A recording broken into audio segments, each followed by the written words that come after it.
Hey guys, welcome to the GK Objective Biology channel. So today we will discuss energy flow in ecosystem. How does the energy is transferred from the herbivores to the producers to the herbivores and to the consumers.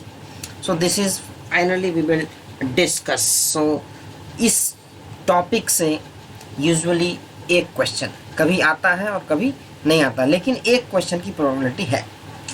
तो देखो, energy flow की जब हम बात करते हैं तो सबसे बड़ा source of energy on earth क्या है, कहाँ से आ रही है? Energy is always constant, but from where energy is coming? The ultimate source is the sun. तो सूरज से हमारी सारी की सारी एनर्जी आ रही है। अब देखो, sun is the only source of energy for all ecosystems on earth. ठीक है जी, सन ही है जो है कर्ता धर्ता of the incident solar radiation. Less than 50% of it is photosynthetically active radiation, PAR बोलते हैं, PAR। ये क्वेश्चन आ रखा है नीट के अंदर, कई बार रिपीट हो चुका है कि लेस देन 50%। वो पूछते हैं कि how much percentage of the incident solar radiation is photosynthetically active. तो ऑप्शन में सिंबल बना के होता है लेस देन 50, वो वाला ऑप्शन तुम्हारा करेक्ट होता है। तो ये तो हो गया भैया फोटोसिंथेटिकली एक्टिव रेडिएशन वाली बात। अब we know that plants and photosynthetic bacteria fix sun's radiant energy to make food from simple inorganic materials. तो जो सन की जो रेडिएंट एनर्जी है उससे क्या बनाते हैं? फूड। किस चीज़ से फूड बनाते हैं? ठीक है, फ्रॉम सिंपल इनऑर्गेनिक मटेरियल्स।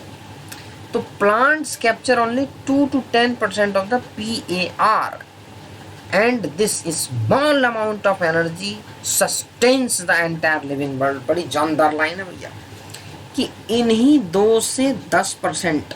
अब इस 50 का भी 2 से 10%, इसका मतलब 50 का अगर मैं 2% निकालूं तो कितना हो जाएगा? 2% मतलब 1%। 1, ठीक है जी। तो ओवरऑल अगर हम देखा जाए तो कुल मिला के 1% ही प्लांट जो है उससे एनर्जी बनाते हैं। तो ये कैप्चर ओनली 2 to 10%, मतलब लोवेस्ट लिमिट हम मान के चल रहे हैं। So it is very important to know how the solar energy captured by plant flow through different organisms of an ecosystem. कैसे ट्रांसफर हो रही है?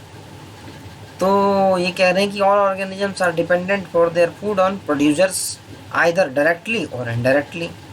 तो एक ही ध्यान देना कि you find unidirectional flow of energy from sun to producer and then to consumer.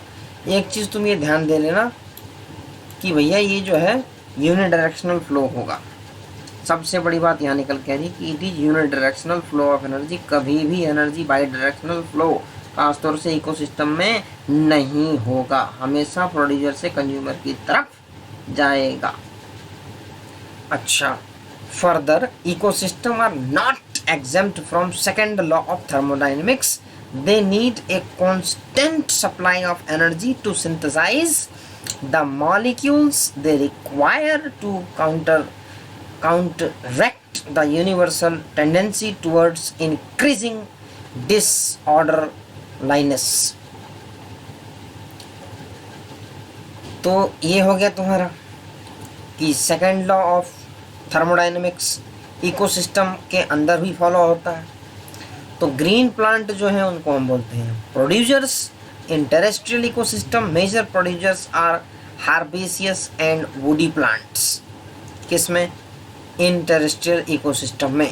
Likewise producers in an aquatic system are various species like phytoplanktons, algae and higher plants. तो एक्वेटिक में तुम्हें देखने कौन कौन से हैं? एक्वेटिक में तुम्हारे हैं कौन कौन से भैया? फाइटोप्लैंक्टन है, एल्गी है, हायर प्लांट भी हैं एक्वेटिक के अंदर भी। ये देख रहे हो एक्वेटिक इकोसिस्टम।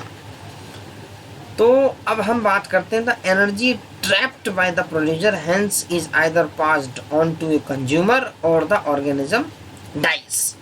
तो death of the organism is the beginning of the detritus food chain oblique web. तो इस टॉपिक में हम डेट्रिटस फूड चेन DFC और GFC ग्रेजिंग फूड चेन, ठीक है जी, इन दोनों के बारे में भी बात करेंगे। तो all animals dependent on plant directly और indirectly for their food needs, they are called consumers. बहुत सिंपल डेफिनेशन है। एंड ऑल्सो हिट्रोट्रॉप्स, जो प्रोड्यूस करेंगे वो होंगे ऑटोट्रॉप्स, जो उन पर फीड करेंगे वो होंगे तुम्हारे हिट्रोट्रॉप्स, और जो डेड ऑर्गेनिक मैटर पे फीड करेंगे होंगे सेपरोट्रॉप्स। तो भैया ये डेफिनेशन बड़ी ध्यान होनी चाहिए। तो ये हो गया।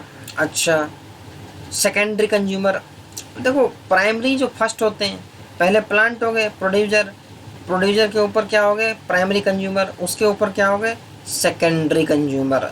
तो likewise you could have tertiary consumers too. Example पूछा हुआ है नीट के अंदर कि टर्शियरी कंज्यूमर का एग्जाम्पल बताओ, तो obviously the primary consumer will be herbivores. तो जो फर्स्ट होते हैं, जो सबसे पहले प्लांट को खाते हैं, वो प्राइमरी कंज्यूमर हो गए। ठीक है जी। Some common herbivores are insects, birds and mammals in terrestrial ecosystem and molluscs in aquatic ecosystem. देखो टेरेस्ट्रियल का तो भैया बता दोगे तुम प्राइमरी कंज्यूमर, लेकिन जो तुम्हारे उसके अंदर हैं एक्वेटिक में, वो है मॉलस्क्स। तो ये चीज़ तुम्हें ध्यान देनी है कि molluscs are the primary consumers in aquatic ecosystem. Question may be asked from this topic. तो the consumers that feed on these herbivore are carnivore, और मोर करेक्टली प्राइमरी कार्निवोर। दो सेकेंडरी कंज्यूमर, तो ये समझने वाली चीज़ है। A simple grazing food chain is depicted below. देखो घास हो गई, घास को कौन खा रही है, बकरी खा रही है, गोट, गोट उसको कौन खा रहा है, ह्यूमन खा रहा है। तो ये प्रोड्यूसर हो गया, ये प्राइमरी कंज्यूमर हो गया, और ये सेकेंडरी कंज्यूमर हो गया। तो इस तरीके से ग्रेजिंग फूड चेन के बारे में इन्होंने दिखा रखा है। अब आगे एक और टाइप की चेन होती है भैया, डेट्रिटस फूड चेन, DFC जिसको हम बोलते हैं। Begins with dead organic matter. ये तुम्हें ध्यान देना कि यहाँ ये जो लाइन लिखा है begins with dead organic matter. तो it is made up of decomposers. तो इसमें क्या होंगे decomposers, which are heterotrophic organisms, mainly fungi and bacteria. इसको रट लो। DFC के अंदर भैया तुम्हारे दो हैं, फंजाई और बैक्टीरिया। ये चीज़ को ध्यान रख लो। They meet their energy and nutrient requirement by degrading dead organic matter or detritus. तो these are also known as saprotrophs। ठीक है, सैप्रो मतलब टू डिकम्पोज होता है। तो decomposers secrete digestive enzymes that break down dead and waste material into simple inorganic materials which are subsequently absorbed by them। तो decomposer क्या करते हैं, सिक्रीट करते हैं कुछ डाइजेस्टिव एंजाइम जो कि ब्रेक डाउन करते हैं डेड एंड वेस्ट मटेरियल को सिंपल इनऑर्गेनिक मटेरियल में। यहाँ क्वेश्चन आ सकता है भैया कि इनऑर्गेनिक या फिर ऑर्गेनिक, तो इनऑर्गेनिक है, ध्यान देना यहाँ पे। तो ये फाइनली एब्जॉर्ब करेंगे, डायरेक्टली वो नहीं कर पाते।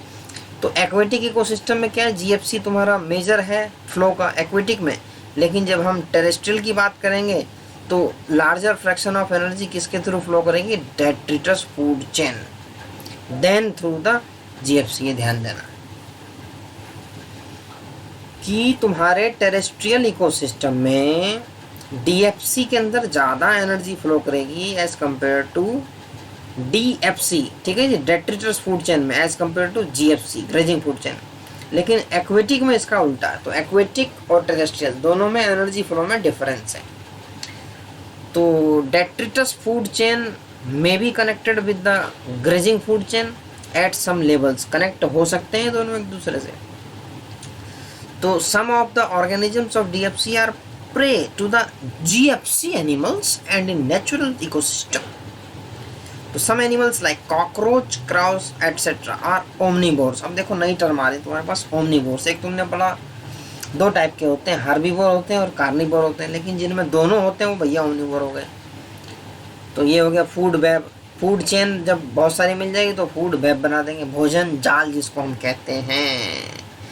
तो ट्रॉपिक लेवल होता है एक पर्टिकुलर स्पेसिफिक जिसपे की ऑर्गेनिज्म खड़ा है, जिसपे की ऑर्गेनिज्म है, तो उसको हम बोलते हैं, ये देख लो, based on source of their nutrition or food, organism occupy a specific place in the food chain that is known as their trophic level।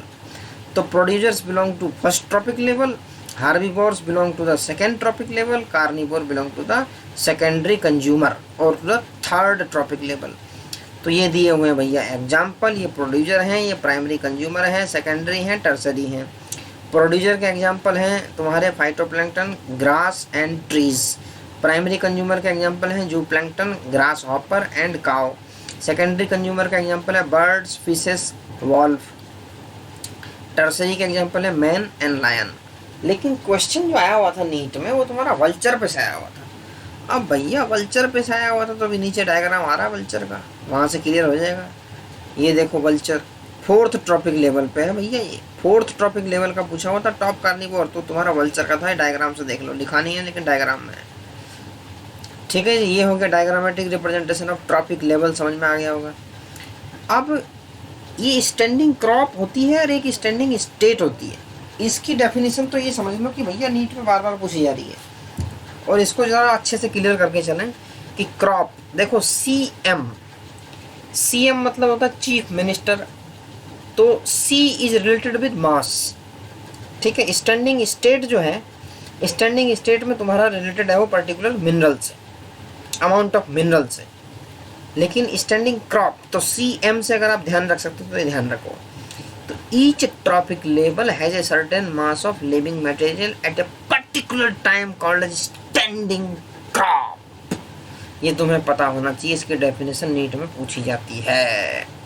The standing crop is measured as the mass of living organisms और the number in a unit area. एक particular unit area में भी इसको हम define कर सकते हैं। एक पर्टिकुलर टाइम, एक पर्टिकुलर ट्रॉपिक लेवल पे वो होगा तुम्हारा standing crop. CM chief minister, C related with mass, so you have to remember. अब transfer of energy flows 10% rule law. अब देखो भैया ये पहले रिपीटेड क्वेश्चन था मेडिकल एंट्रेंस में, who proposed 10% law of energy flow in biological system? Lindeman, renowned scientist. Lindeman's law भी इसको बोलते हैं। एनसीईआरटी में नहीं दिया लेकिन तुम्हें याद होना चाहिए। पहले वाले मेडिकल एंट्रेंस में AMU, BHU, जिपमर तो ये बड़ा क्वेश्चन, मणिपाल बड़ा पूछा जाता था, लेकिन आजकल तो एक ही नीट हो रहा है मर्ज होके। तो लिंडमैन वाला क्वेश्चन तो भैया फिक्स था। तो only 10% of the energy is transfer to each trophic level from the lower trophic level. तो ये ध्यान रखें। और ये डायग्राम दिया हुआ है, ये सन है अल्टीमेट सोर्स ऑफ एनर्जी, ये आगे तुम्हारी हीट। तो फर्स्ट ट्रॉपिक लेवल ये है प्लांट्स, फिर हीट लॉस। देखो हर स्टेज पे हीट लॉस हो रही है, ठीक है जी। तो इसलिए जो एनर्जी है वो बहुत, सिर्फ 10% एनर्जी आगे फ्लो होती है, 90% हीट लॉस हो जाती है। सेकेंड ट्रॉपिक लेवल का दिया हुआ है, थर्ड, फोर्थ। वल्चर का ध्यान रखना, फोर्थ पे टॉप कार्निवोर में है। Heat loss, heat loss, heat loss, हर स्टेप पे हीट लॉस है। तो इस वीडियो में हम इतना ही देखेंगे, इससे एक क्वेश्चन की प्रोबेबिलिटी है। तो थैंक्स फॉर वॉचिंग। और इस टॉपिक को ज़रा ध्यान से पढ़ें, 2-3 डेफिनेशन बताई गई है। एक तो PAR की लेस देन 50% है, और एक तो प्लांट कैप्चर ओनली 2 to 10%, एक ये भी क्वेश्चन बनता है, ठीक है जी। और इसमें से एग्जांपल देके पूछ लेते हैं कि भैया कौन सा किस ट्रॉपिक लेवल पे है। उसके बाद डेट्रिटस फूड चेन और तुम्हारा ग्रेजिंग फूड चेन में डिफरेंस। NCERT के ये तुम्हारा क्लास 12 के बोर्ड एग्जाम में तो ज़रूर क्वेश्चन आता है भैया, GFC और DFC में अंतर बताओ और कहाँ रिलेट होते हैं, ठीक है जी। और ट्रॉपिक लेवल पे तो आता ही है मैचिंग टाइप में क्वेश्चन कि कौन सा ऑर्गेनिज्म किस ट्रॉपिक लेवल पे है, तो ये मैचिंग टाइप में क्वेश्चन बन गया। ये सारे एग्जाम्पल ध्यान कर लेना। ये वल्चर का मैंने बता दिया, डायग्रामेटिक बेस्ड क्वेश्चन एक बार आ चुका है, एग्जामिनर की क्वेश्चन बनाते वक्त नज़र पड़ गई होगी, डायग्राम पे यहीं से क्वेश्चन धर दिया। तो इसको ज़रा ध्यान से पढ़ें और अच्छे से इसको प्रिपेयर करें। Energy flow.